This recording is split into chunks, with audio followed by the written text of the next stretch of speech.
खुलुमबाय गोजोन फुंबिलि बयनिसिमबो नोंथांमोनखौ आंनि चेनेलाव गासैखौबो बरायनाय बावहरग्रोनाय थाबाय आसा खालामो नोंथांमोना खौरांखौ नायनानै मोजां मोनगोन। पर्बतजरा महकुमानि महामाया हाग्रा ओनसोलाव आयेन बेरेखायै बेसेन गोसा बिफांफोरखौ दाननायनि दायाव आरोबाव फिन 3 सुबुंखौ एरेस्ट खालामदों। हमजानाय सुबुंफोरनि मुंखौ फारियै बाहार आली, रबियाल आली आरो गुबुन सासेखौ पासान आली होननानै मिथिनाय जादों। मिथिनो मोननाय बादिब्ला महामाया हाग्रा ओनसोलाव आयेन बेरेखायै बेसेन गोसा सालनि बिफांफोरखौ दाननानै दंफां जगायनायाव बिसोरो थोंजों एबा खेंसालियायै लोब्बा थानायनि असर दङमोन। बावैसो सान सिगां जालाबिला पिसिडिसिनि चेयारमेन आबुल शेखखौ आयेन बेरेखा दंफां जागायनायाव लोब्बा थानायनि दायाव हमनायनि उनाव बे जाथाया गोबां राजखान्थि आरो समाजारि दावराव सोमजिहोदों। डक्टर हिमन्त बिश्व शर्मा बिथाङा आसामनि गिबि मन्थ्रि बिबानखौ मोनफिननायनि उनावनो इभिक्सन खालामनायखौ जागायफिनबाय। गिबि मन्थ्रि डक्टर हिमन्त बिश्व शर्मानि बियाब जालुकबारियाव फिन होस्रांनाया जागायबाय। मैया फुंनिफ्रायनो अननाय गैया निमाहा गैयालासे जिल्ला बेंगिरि आरो रेलवे बिफाना जयमती नगर जालुकबारि रेल लाइन साखाथियाव आयेन बेरेखायै दखल खालामनानै थानाय सुबुंफोरखौ इभिक्सन खालामदों। मैया फुंनिफ्रायनो पुलिस, सिआरपिएफ, आरपिएफनि हानजाया जथायै बुलडोजार लागायनानै होस्रांनायखौ जागायजेनो। फैगौ जुन दाननिफ्राय मोननाय नङा सोरखारि दालि, संख्रि आरो सिनि। रेशन कार्ड मुलाम्फागिरिफोरनि थाखाय मोनसे गेदेर खौरां। दानफ्रोमबो रेशन कार्ड मुलाम्फागिरिफोरा सोरखारि माइरंजों लोगोसे दालि, संख्रि, सिनिफोरखौ मोनबोबाय थादोंमोन, नाथाय बे खेबाव फैगौ दाननिफ्राय बे सुबिदाखौ मोननाय नङा। जुन दानाव रेशन कार्डनि मुलाम्फागिरिफोरा माइरंल' मोननो हागोन। गोदान बाजेट जमा होआगौमानि मुलाम्फागिरिफोरा बे सुबिदाखौ मोननाय नङा होननानै फोसावदों आसाम सोरखारा। असम जातीय परिषद एबा सुंद'यै एजेपिनि गागि दैदेनगिरि माइनां पात्राया बिबान एंगारबाय। बिसायख'थियाव जेननायनि उनावनो एजेपि दोलोनि साफा दैदेनगिरिफोरखौ दोलो एंगारनायखौ नुनो मोननाय जादों। मख'नो गोनांदि बिथाङा 2026 मायथाइनि बिधान सभा बिसायख'थियाव एजेपिनि बिजाथि महरै बिसायख'थि गेलेदोंमोन। बिटिसिआव टेट फोरोंगिरिफोरनि थिसनथाइ होनाया माब्ला जागोन बेखौ लानानै बेनि बागै फोरमायदों बिपिएफनि लाइमोन दैदेनगिरि रिन्जय बर'आ। मिथिहोनाय बादिब्ला टेट फोरोंगिरिफोरनि थिसनथाइ होनायनि सायाव इएम बिथाङा नायबिजिरगासिनो दङ, जेराव बेखौ लानानै आसाम सोरखारजोंबो सावरायनाया जादों आरो टेट फोरोंगिरिनि थिसनथाइ होनाया थाबैनो जानो थांगासिनो दङ।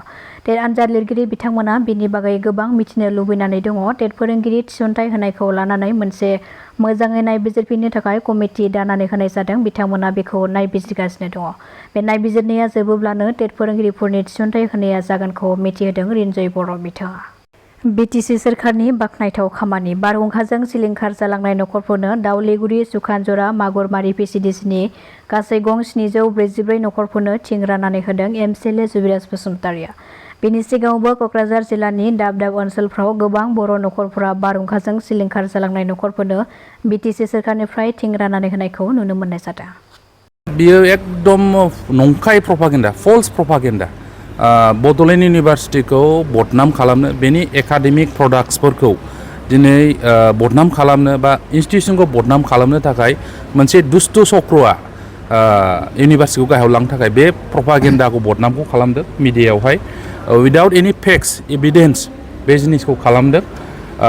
बे दानिल' खोथा नङा, बड'लेण्ड इउनिभारसिटिखौ गोदोनिफ्रायनो सम लायै सम बदनाम खालामनो थाखाय माखासे चक्रआ बेबायदि खामानिखौ मावबाय थायो आरो एबारबो बड'लेण्ड इउनिभारसिटिनि जानाखि पिएइचडि डिग्रिखौ लानानै मोनसे भुवा नंखाय फोसावबाय मिडियायाव, बे कमप्लिटलि बेसलेस नंखाय, बाव खुनु जुक्ति गैया, एभिडेन्स गैया। जों मिथिगौ स्वयं आंबो सासे बे इउनिभारसिटियावनो रिसार्च स्कलार हिसाबै खामानि मावगासिनो दङ दासिमबो।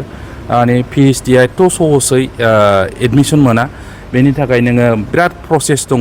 एन्ट्रेन्स जायो, रिटेन टेस्ट, रिटेनाव पास जाबासो नों कम्पिउटार टेस्ट, भाइभा टेस्ट जायो, बेनिफ्राय कर्स वार्क थायो। कर्स वार्कआव 6 मान्थ्स मोनसे माबा थायो, मोनबा पेपारनि। बे एग्जामखौ पास जाबासो नोङो फर्मेलि सासे पिएइचडि स्टुडेन्ट हिसाबै रेजिस्ट्रेसन जायो। बेनिफ्राय नोङो गेजेर गेजेर प्रग्रेस रिपर्ट होनांगौ, नोंनि सिनopसिस टपिकनि सायाव एक्सपार्टफोर थायो, डिआरसि मेम्बार थायो, डिइसि मेम्बार्स थायो। बेफोराव पास जालांसो एभ्रि इयार प्रग्रेस रिपर्ट होनानै क्वार्टारलि प्रग्रेस रिपर्ट होनांगौ। बेनि उनाव नोंनि